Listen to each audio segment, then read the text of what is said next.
Hi, and welcome to this week's Tapestry podcast. Today I'm joined by Andrew Cartwright and Ben Carr, who are co-directors of the North East Coaching Company. They coach football to hundreds of children every week and work closely with schools in the Newcastle area. Hi, Andy and Ben, welcome to the podcast. I thought a good place to start would be to find out a bit more about your work and about your journeys to arrive at this point. Yeah, I think first of all, thanks for having us on.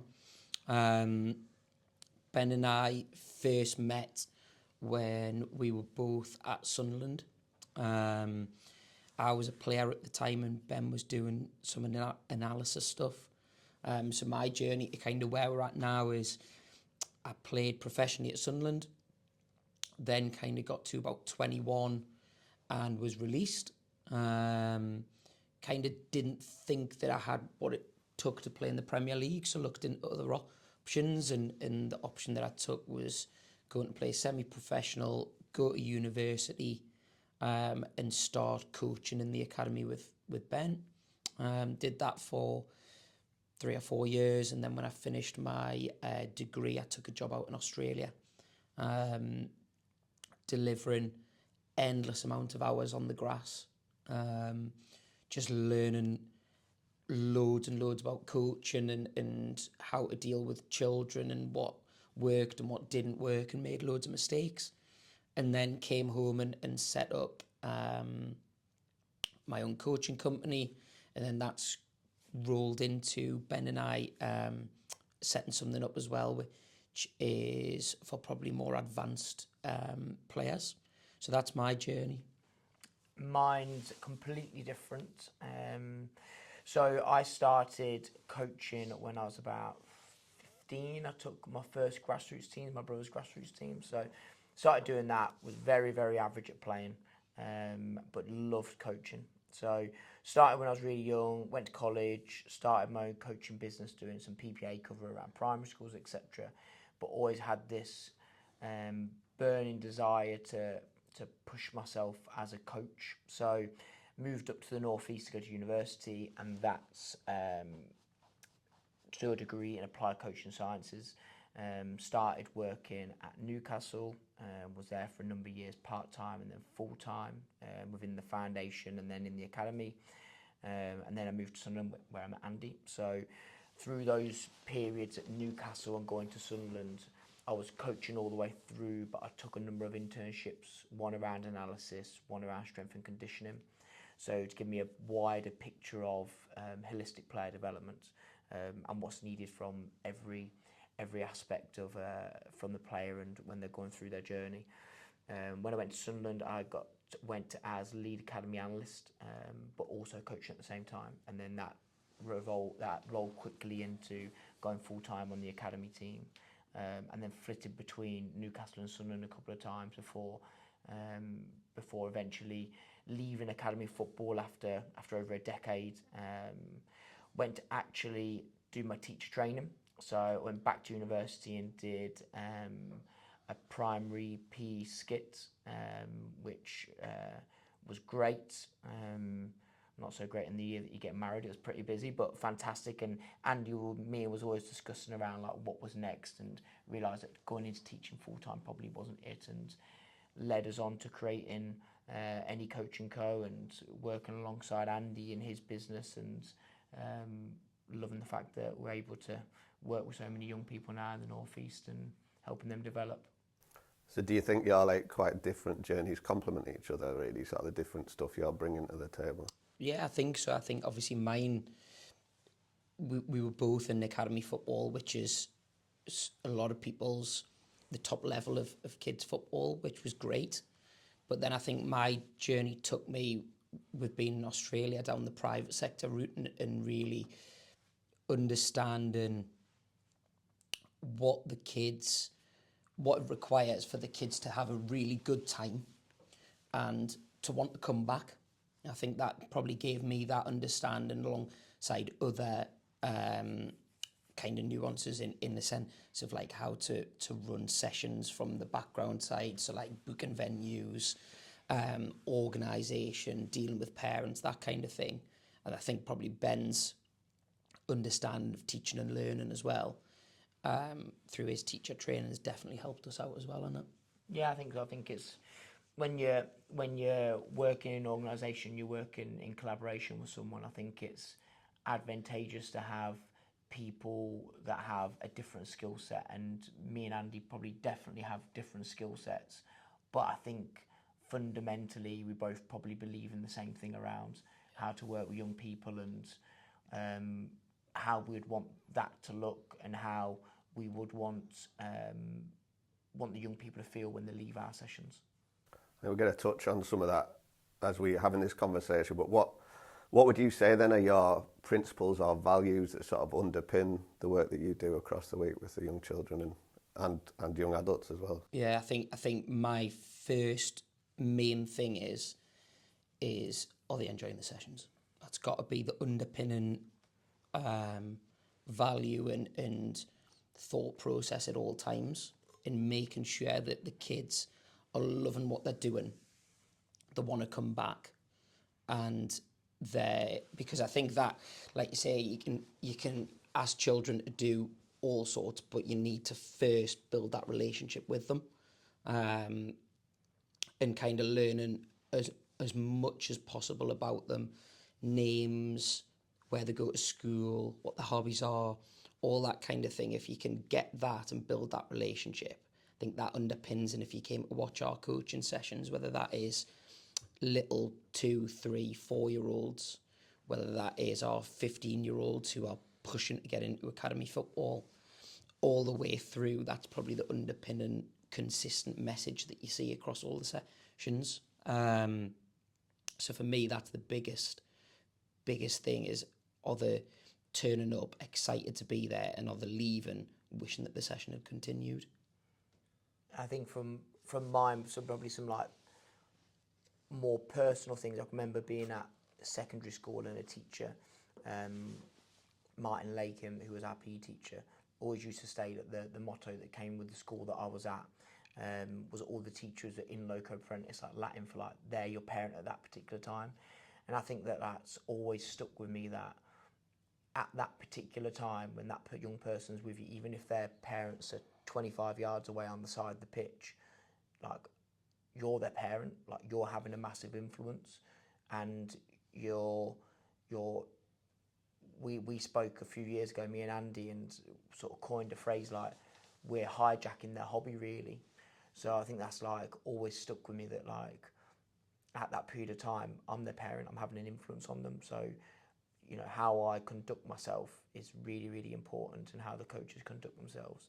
And then probably like the last influence, we had a guy that we worked with, Aaron Croft, he's now working at Middlesbrough, and he's a brilliant coach. And we was having a staff meeting at Sunderland, which I was leading, and we're talking about all the stuff to do with our sessions, and he come out, he goes, well, is it not just really, really simple? Like, do we not just leave them buzzing at the end of it? And like that just like resonated instantly throughout the room, that everyone was like, aye, that's exactly what's got to happen. Like, they've got to leave this session absolutely buzzing, so they literally can't wait to be back. And I think those things stick with me, that influence me and the decisions I make in terms of when I'm delivering. I think that's the bit that we try and push across all the staff members that we work with.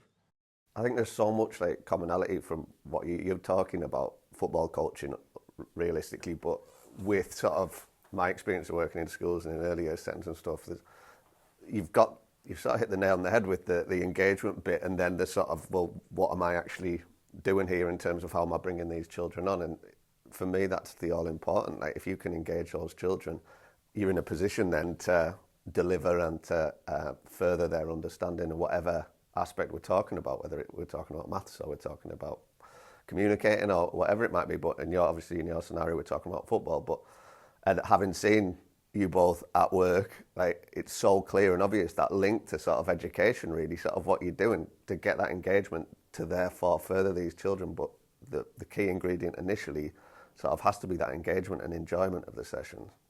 I was listening to, I think it was Troy Dean, he was on TalkSport or something a couple of weeks ago, and he was talking about, Rangers had got rid of a manager, and he was talking about this sort of, the notion of that sort of bounce back when you get a new manager and you often get a few good results. But he was saying it's usually really simple. They make training fun again. when they come in. It's not necessarily some high tactical sort of thing that's going on. It's just that they come in and training becomes more playful again, and it becomes more enjoyable again because it's been in a sort of really dour place. Maybe you're having bad run of results and things aren't going well, and it's maybe very tactical focused about how you're going to win this next game, and it's simplified with, and it's not to say that's going to have a long-term effect, but that initial bounce is often because the players are enjoying training again. And I think that made me think again of sort of education. We often think of sort of playfulness in learning as something you only do with young children, but it's important all the way through education, in my opinion, sort of to have that fun and engagement. Otherwise, the learning is just less likely to happen. And again, that's what I see and have seen over the years, seeing you guys working, is sort of that key element of engagement seems to be the driving force before you get to the sort of the important learning that goes on and development of these players. I think that bit what you're saying there, that like when we was talking and that phrase of like hijacking the hobby, like that's the thing that even if you're 28 and you're sort of in the peak of like your playing or athletic career or whatever you're doing, still that hobby. Like, and if you know, you've got to make that like fun and enjoyable and engaging, and you know that will then alleviate, like if we're talking about like you're saying Troy Deeney there, like just takes away that pressure, and they can enjoy the bits because there's going to be enough stress which comes when you perform. So I think that like always remembering that whatever these young people that we're working with, and in our thing it's football or sport, but like even when you're in education, well, someone's hobby might be numbers. They might just love working with numbers. And so when we're teaching them, that could end up being their hobby and their job and their passion. Well, if we're making it monotonous and not engaging, well, is that like how's that going to affect their long-term engagement with that topic or that subject or that activity? And that's where the importance of getting to know those individual children and knowing what their passions are and what their interests are, sort of regardless of sort of the curriculum area sort of thing. That's where it's so important, because if you can zone in on that and say, well, they love this number work or whatever, how can I keep making that fun and interesting so you can push them forward? It's sort of, there's so many sort of common themes, I think.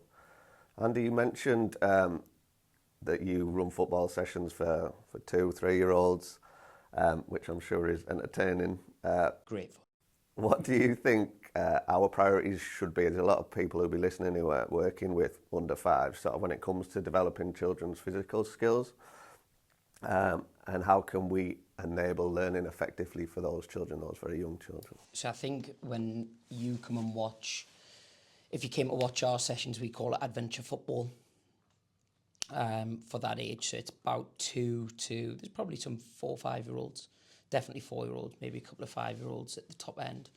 In adventure football, the way we run it is we have characters. So we have Ella, who has super speed. We've got Alfie and Ethan, who've got super strength. And at the end of the session, if the children have completed their adventure that they'd been on in the week, they get a stamp on the hand which gives them superpowers. So they choose the Ella or the Alfie and Ethan, and they get super speed or super strength at the end. The adventures are just really, I suppose, stories in what we're trying to deliver. So a lot of our, from a fundamentals point of view, their jump and their balance, their agility, all those kind of things are in the session, but we never talk about them. We just talk about the adventure that they're going on, whether that's going to the zoo and they've got to go and get some food to feed the animals and get past the zookeepers and things like that. There's loads of different ways that we use our adventures to get that out in our session. But the big thing, like you mentioned before, is you've got to, when you're working with that age, if I'm saying to them, right, you've got to go and get a ball from there and come back, they'll do it.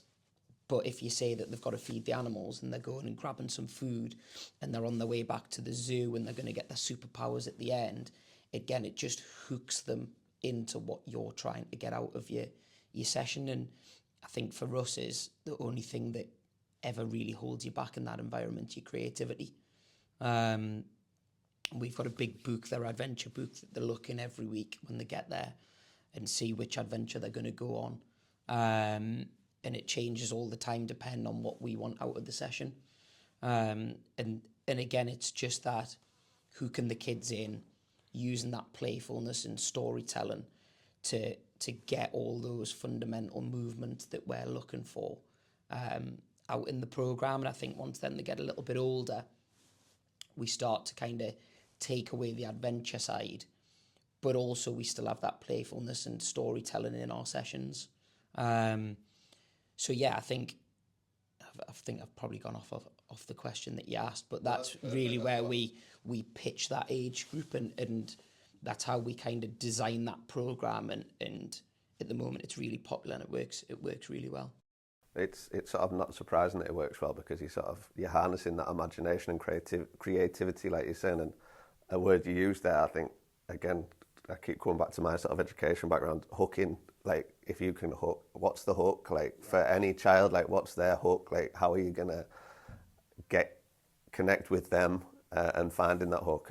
And if it is through that sort of magic creativity or whatever, this sort of make-believe thing that you're creating, that if that's their hook, then they're in then, aren't they? And like you say, you don't even need to talk about the actual skills they're learning. It's just happening it's sort of as part of the story, and it sounds brilliant. I think just on that as well, we use those kind of hooks and ways of engaging children all the way through our year group. So that's not only with the 2 to 3 year olds. I mean, and we've picked up some fantastic ideas along our coaching journey just from watching fantastic people deliver. And one of the ones that we always highlight to when we do teacher training events and things is one of the clickers.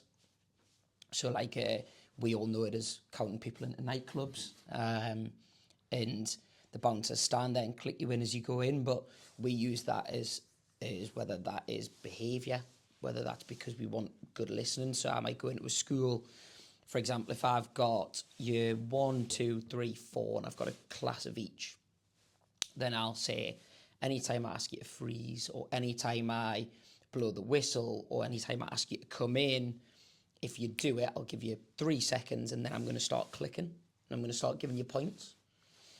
And when we give them points out, it instantly becomes a game for them. And we say which class is going to get the most points for their listening skills. So that's, again, a hook that we use if we're going into primary schools, or if we think that we've got a tough class from a behavioural point of view, then there's always things that you can do to hook that class and get them kind of engaged in your lesson.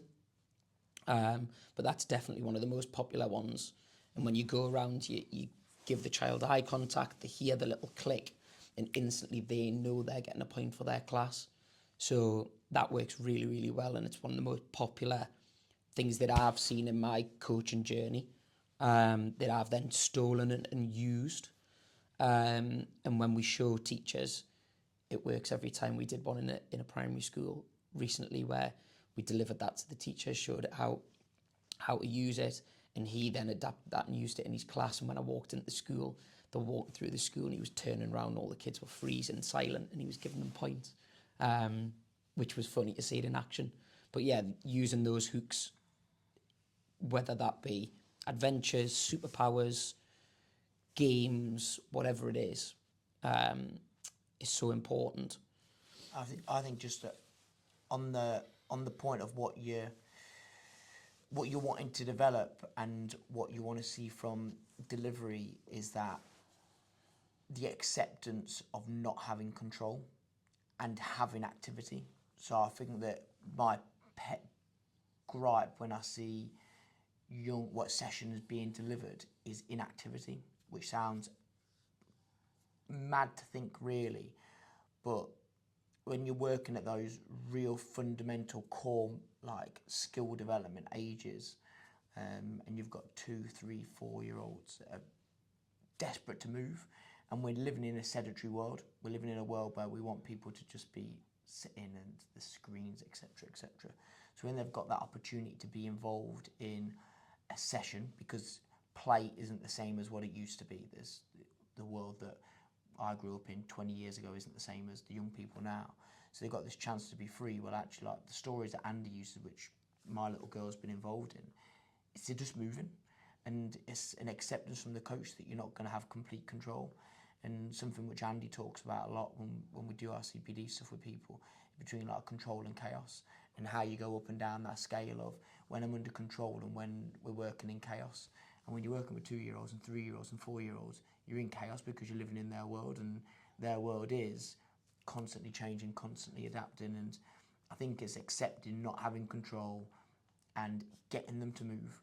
Because if we don't get these young people to move at that young age, how do we expect people to be athletically or movement competent when they get older?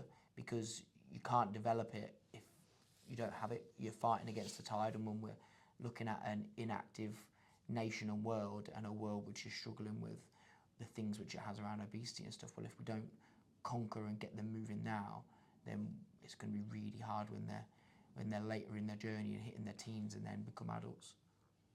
Yeah, and it's so important, obviously, that children enjoy that movement and it's being just a part of their life, and they can carry that forward, hopefully, and always enjoy those PE lessons and what. It's not, it's just not as overcomplicating it. Just let them play and let them move, and just. It's funny you saying about that sort of chaos and control, but I just picture, like, I don't know, a year 6 teacher being dropped in a nursery class and sort of expecting everyone to be sitting and looking and quiet, and you've almost got to, like you say, embrace the difference, and this is what it's like when you're working with children at that age. And in our rules as well, is being from a football standpoint, it's understanding what the outcomes are from those two sides. So for me, from a control aspect, if we're doing a control-based practice, we're going to get isolated technique improvement. So there might be working on the left foot. The left foot is going to get better in that environment because they're going to use it all the time. Here's what I want you to do. Here's how I want it to look, which is fine. From a chaos point of view, is you're going to get creativity, and you're going to get decision making, and you're going to get loads of mistakes, which is also fine.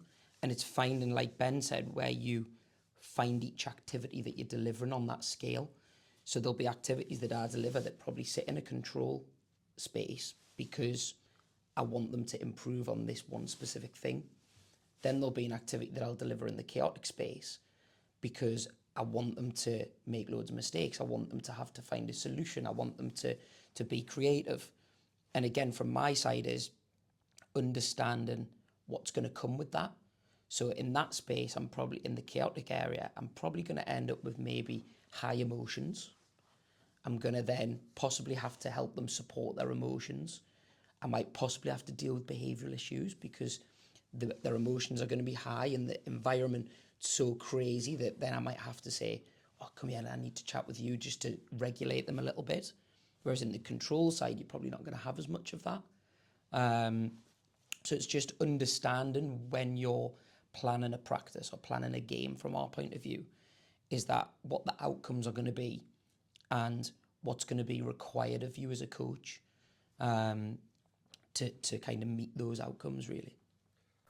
I think that chaos bit might come into this next question. We've sort of naturally moved into that sort of primary age a little bit. And why do you think that PE lessons in primary schools can be a source of anxiety for teachers? And I picked up straight away when Ben said before, like when he started out doing PPA covering, it's so often the way that PPA cover is the PE lesson.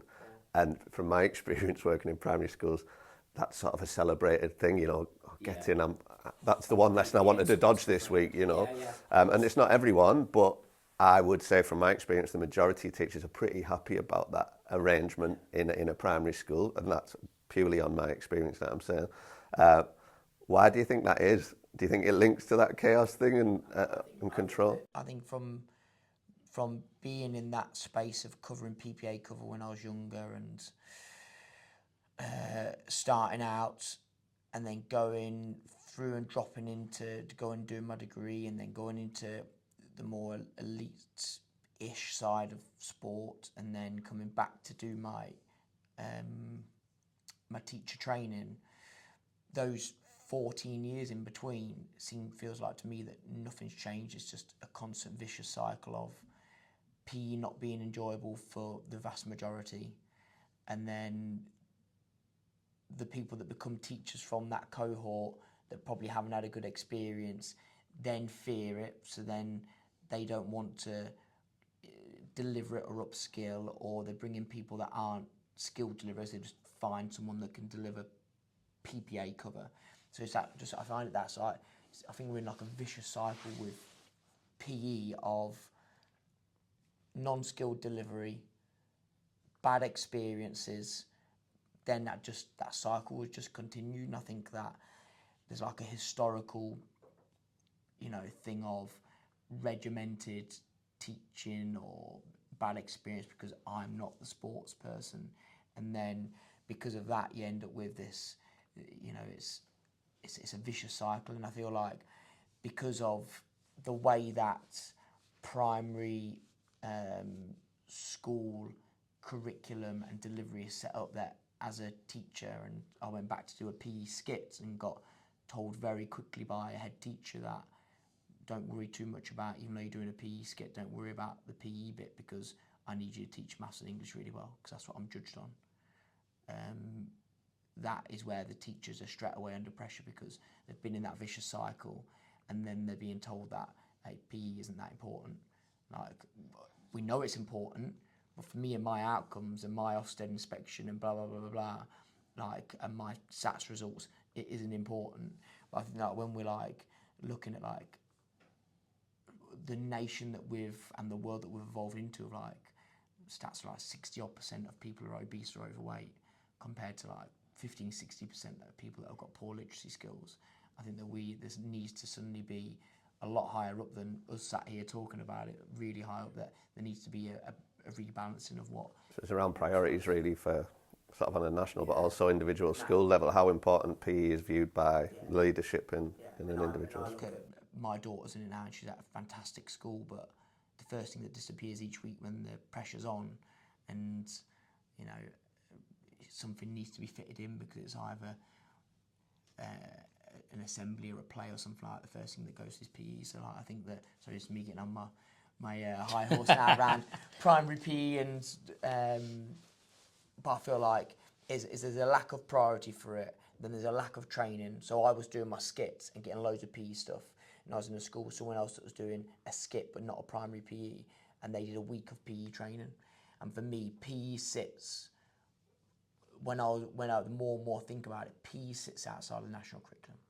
The national curriculum is, you've got all these subjects, but PE is so specialised because of what it involves. I feel like there needs to be a whole reset of what the training and the experience is. Especially as we know around the benefits of healthiness and how that can impact our day, how it can impact our learning in other subject areas, sort of just on a really basic level to be fit and healthy sort of thing as children, the importance of that, let alone all those amazing skills and experiences that can go along with enjoying and engaging with PE. But just on a really basic level, it seems that we're not focusing more on the importance of that physical activity in school. I think from my experience, my wife's a assistant head teacher at a primary school, and I'd class her as a really good engager, really good teacher, active, she goes to the gym, but she was expected to deliver year 6 hockey.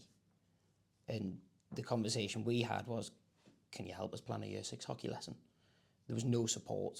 There was no real understanding from her point of view of what she needed to deliver, what her outcomes needed to be. And I think that, to me, rang alarm bells in a sense of someone who's active, plays sport, but is expected to deliver that within her job role. And for someone who is a really strong teacher as well, I think that's really tough to do. That's why we're nudging a lot of our schools. We coach over 30 schools now, and we're starting to nudge them towards the CPD side. And actually, we're not PPA cover. We are CPD support for your teachers in that the first 5 weeks we're going to deliver of the half term, but then actually week 6, the teacher's going to deliver, or we're going to co-deliver. And actually, they're not just there to drop that class off and go and mark. They're actually there to be involved in your lesson and upskill, because that's how that's what it's there for. But yeah, I think that's the big thing for me, that the improvement that we could make in general with everyone is using PE to upskill the teachers and using these people who are going into schools, as long as they are real specialists. And like Ben said, it's not just somebody who's going to go in and take your class off you. If you're actually using specialists who can deliver those activities, then it upskills the teachers, and then it becomes a much easier subject to deliver, rather than, like you mentioned, PPA cover, happy days, have me class, see you later. We kind of need to get out that mindset, I think. So what would you say are sort of two questions in one, really? What does a good quality PE lesson look like in a primary school, and how can you effectively differentiate or engage like a group of 30 children at wildly different ability levels? From the differentiation side, and we have this in some football sessions that we deliver, where we'll turn up and there'll be a wide range of abilities, a wide range of emotions, abilities, every differentiation that you could imagine. And I always try to think, well, how do I limit the numbers when it becomes competitive? So if we're doing, for example, a ball each practice where everybody's got a ball, and I would always give levels to that. Again, it's going back to the gamification. They're used to being on iPads, tablets, like Ben said before. That's the world that we're living in, and it's pointless fighting that. We may as well use it. And if you ask a group of year ones, who's played on a tablet, all hands go up. Who's ever unlocked a new level, all hands go up. So it's right, how are we going to use that in our sessions? Well, level 1 looks like this. Then if you complete that, you unlock level 2, it looks like this. Then if you complete that, you unlock level 3 and it looks like this. And it allows all of the children to be playing at their own level within the practice. The guys who are at level 1 are trying to unlock level 2. The guys at level 2 are going for level 3. And they're all trying to unlock in their own development, their own level of development. And then when it comes to further down the lesson, if I'm going to play anything competitive, so if I've got year 6s, I would always try to play 1v1 or 2v2. And that just, again, allows the children to be being pitched at the right level. So you instantly understand the two people who are probably more advanced and probably more gifted than some of the others. So they're going to play against each other 1v1 there. Then you're looking at the guys who are probably at the lower end of the class, and they're going to play each other 1v1 there. And you're instantly differentiating the way that the guys are playing in their 1v1s. And again, you can probably go and give slightly different coaching points and information to the children who are at the lower end of the class, to those who are at the higher end of the class. But if you do it all as a group all the time, I think it becomes really difficult to engage everybody. And I think that goes back to your first question there, is you've got to be able to engage everybody. And for me, if I walk into a PE lesson of one of the guys who works for us and they're delivering a year 2 class for 30 kids, I want to see 30 kids. And I want to see them playing, I want to see them engaged, I want to see them enjoying themselves. And like Ben said, moving. Now, if you're ticking them boxes for me, the learning objectives and the improvement that they're going to make are going to come, which is fantastic. But it's when you might have the 7 boys and girls who like playing football in the class, who are engaged, and the other 23 stood chatting. Well, to me, that's not a good PE lesson. A good PE lesson is something that engages everybody and challenges them in their own different levels. Yeah, I think just to echo that level of activity in terms of like what a PE lesson should look like, we're fighting against inactivity. So if we've not got that high level of activity all the way through, then we're never going to be able to fight back against that wave of inactivity and that level of engagement, which ends up making PE addictive. PE has to be addictive. As I said, I feel like it sits separate from the national curriculum. The national curriculum is obviously all around like skill acquisition and knowledge acquisition and developing the person. And I feel like that is obviously needed within a sporting context. But I would argue that, is PE sport or is it just activity, and I think it's more along the activity.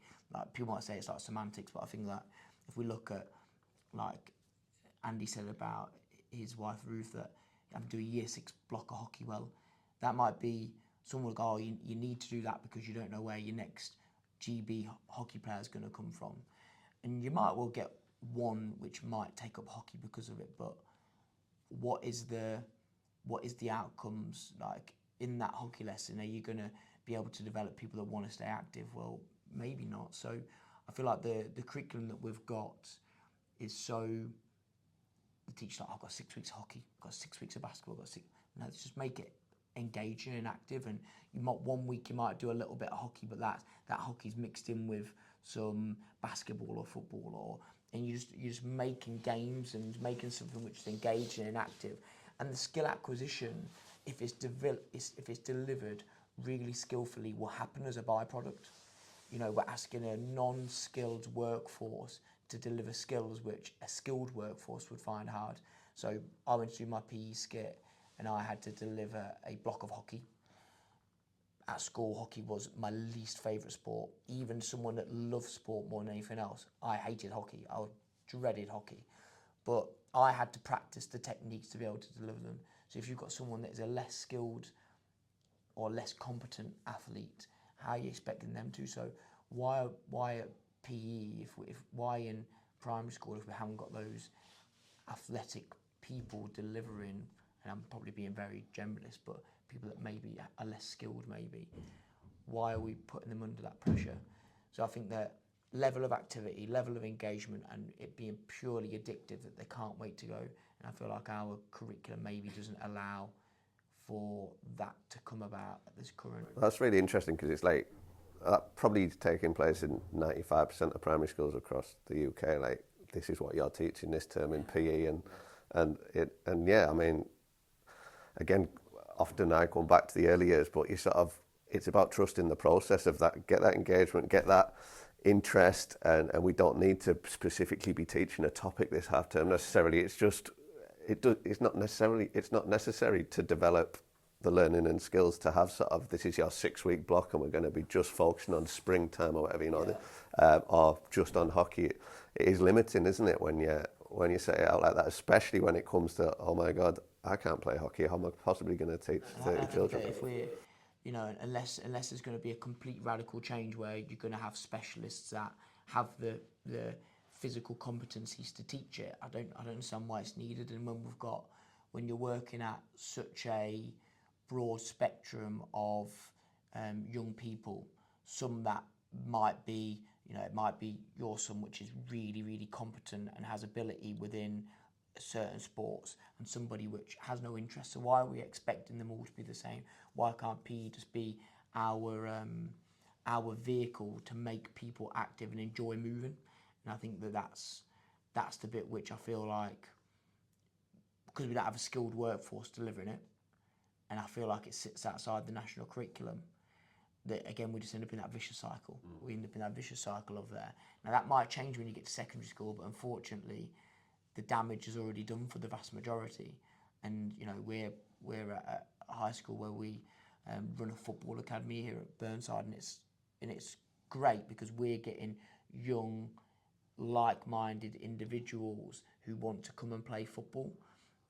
But there's a lot of people that might not necessarily. So if we've already done the damage at primary school and gone, I'm not a PE person, then how's the skilled staff here meant to then get them to engage? It seems obvious really that the route out of this is the type of process that you've described, that sort of the CPD element of it. Like, well, there's no point, this is just going to roll on and on and on unless we actually engage the teachers and the educators and empower them and provide them with a sustainable sort of model for what PE is going to look like moving forward. And I think the priorities have to change. Like the stats which I said before, around 60% that are overweight and obese in our thing, the pressure that puts on the NHS, the pressure that puts on everything. And I'm not by any stretch of the imagination like downplaying the importance of core subjects, maths, English, science, etc., etc. But when we've done such a good job as a nation of having such low numbers of people that are illiterate, etc., well, if we've done so well with that, why can we not just shift a little tiny bit and affect that level of inactivity, and let's just get, you know, a nation that really wants to move, and we're getting them do it really, really early. We've talked a bit about your work with sort of higher achieving young footballers in particular. I wondered what you thought was important when it comes to teaching children who we may previously have described as like gifted and talented, and I'd say in most classes, in Key Stage 2 classes perhaps across the country, again, there's probably those boys and girls who are easy to identify as, wow, they're really physically talented, they're athletic, they're really great at football or whatever. What do you think is important for those children in terms of the teaching and learning for? I think, first of all, I saw a brilliant picture at CPD once, and it was delivered by, the picture was put up by Nick Cox, who's the academy manager at Man United, and he had this picture of this young person in a hot air balloon, and the hot air balloon was flying through the sky, and coming out of the side was it was like a piano, a book, I can't remember what else, it was all these little things coming out, and it was all of our interest. And I think sometimes, because we like, this person is they are a footballer, they are a gifted and talented footballer, so right, that's what we're going to do, we're going to like drive home that they're gifted and talented, and we're going to hone in, and we make that their everything. This is what you are. I think first and foremost, whenever we do that, and you hear, oh, he's a brilliant little footballer, that's just his hobby again. And we can't like treat it as anything other. Should we like let that potential talent drift? No, because if we do, then you know if you pretend it's not happening, then you've got the opposite, that you never ended up with these talented, amazing people that we watch on TV. But first of all, you know, allow it to still be their hobby. Allow them to actually really, really enjoy it. And that phrase which I said that we coined at Sunderland, like, leave them buzzing when they do it, but also understand there's the person there that's doing it. So it might be that a person's turning up and they're uber talented, and they're crazily good. Well, you know, find out about the person, because they might also be really, really good at something else, and that might be a route in something another way. So I think first of all, my like biggest thing would be, very few make it to the top of their chosen sports. They still keep it as their hobby. Don't lose all the other stuff which are their support mechanisms, because that's like my first fear, having been around so many, that is their whole self-worth. But again, it's still their hobby. It's still the thing that they enjoy doing. Don't stop them enjoying it. But it does become their identity, doesn't it? This is like star footballer, and everyone, that's all they hear every day, and everyone thinks of them, that's what they're going to be, and that's what they're going to become. And that's fostered at school, and then everywhere, well, it's them, isn't it? And I've grown up as someone who was released from a club at 16, and the impacts from that next day, like, and I don't think I sort of fully reflected on it at the time, but like the impact sort of, I just rejected it altogether. Like, I'm never playing 11-a-side again, not interested, sort of thing.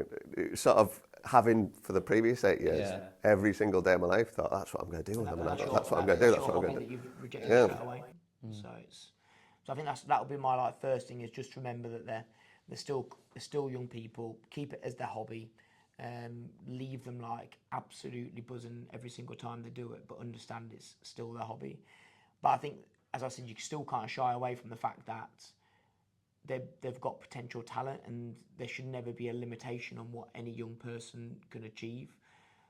And I think that what I've learned more and more, having worked with young, talented, or young, potentially gifted, talented, however you want to refer to it, people, is that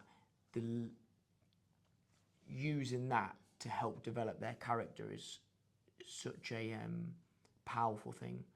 Their desire to improve, their concentration levels, their focus. You can use that gift or that skill that they've got to foster stuff which they can use in every aspect of their life. So actually, it's like we become obsessed. We see someone that's talented, we then become obsessed with skill acquisition, and we think that's going to be the underpinning thing which is going to allow them to reach this elite level which people want to see on TV, etc. Well, actually, the skill acquisition, if delivered really craftily, can just be underpinned by lots of personal stuff. And I think that's the bit that I've learned more. I first started by doing passing or receiving or tricks and skills, and that's what I'll be. I'm going to drive this into and make it habits. I'm going to make this. Well, actually, the bit that I forgot was that if I actually develop the person or like foster their development, and then the rest will come. I suppose the last question was, you sort of answered potentially already, but it was sort of linked back to that sort of well-being of these young people who have this dream, I suppose, and this is their be-all and end-all.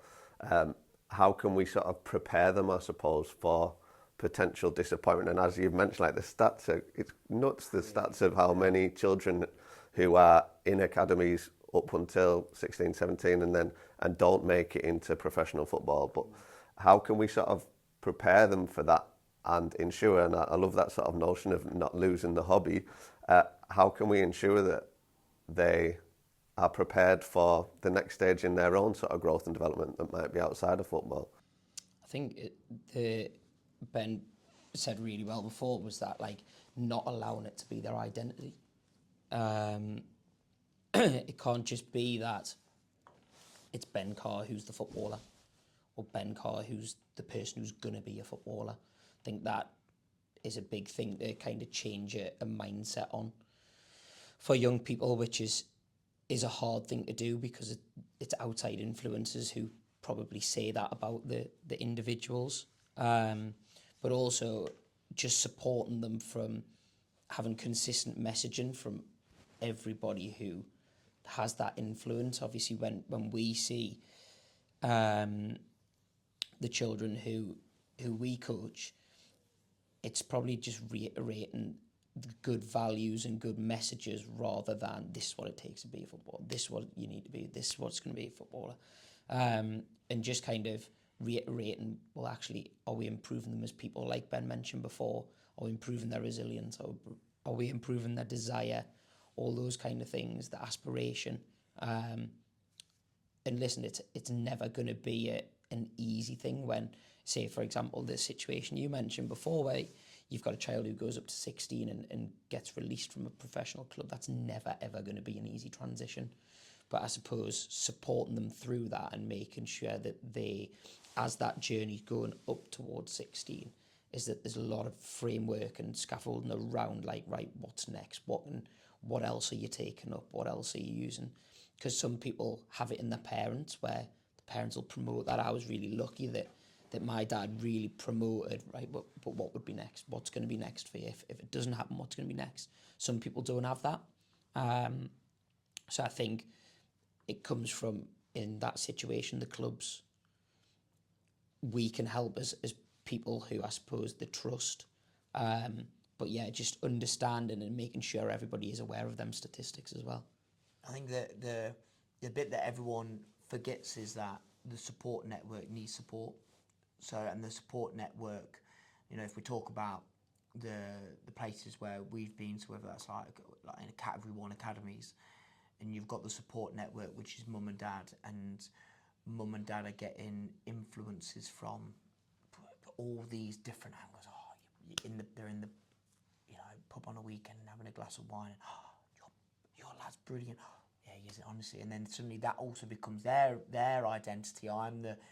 My son is, and this is I am involved in this, and I think it's a support network around everyone, and you know it's supporting them in making good decisions, but also understanding that it's absolutely okay if like that's not where your son and daughter ends up. If you support your child through a journey that leads to them still being playing, and my like biggest thing as a parent now of a 5-year-old daughter is like, I just want her to still be doing sport when she's 16. I want her to still be moving. Like, that's like, if she ends up being decent at something, great. But if she doesn't, I just want her to be moving, because I just feel like movement has played such a big part in my life, and if if somebody, if they're super talented, remember that they still need to be doing it when they're 16, 18, 21, 25. And activity and sport can bring so much that let's not make our young people not want to do it by the time they're an adult. I think that's a really sort of powerful way to round it up, to be honest, like sort of just valuing the importance of that physical activity, whatever stage of education you're working in, or as a parent, whatever it might be.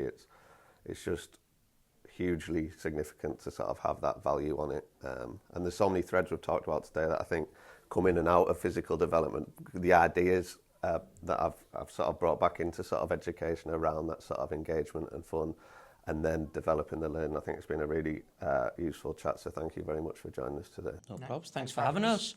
You said that at the same time, didn't we?